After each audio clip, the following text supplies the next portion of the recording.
గొప్ప తీసి తన ఫ్యామిలీకి తెలిసి ఎవరైనా ఎక్కడ ఆపేశారా? లేదు లేదు లేదు, తెలిసే అవకాశమే లేదు. అయినా మరొకసారి ఫోన్ చేద్దాం. అనుమానం తీరుతుంది, నాకున్న భయం తప్పుతుంది.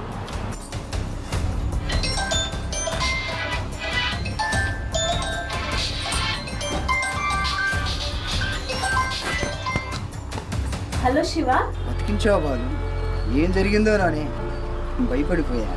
నాకు గుండె ఆగినంత పని అయిపోయింది. అలాగా అదర్స్ చేస్తావా? వస్తున్నా సామి, నువ్వు కంగారు పడి నన్ను కంగారు పెట్టకు, హడావిడి చేసి నన్ను ఇబ్బంది పెట్టకు. నాకేం కాలేదు. దాని ముందర అలంకరణతో లేట్ అయింది, భయపడకు, వచ్చేస్తున్నా. నీకోసం వెయిటింగ్.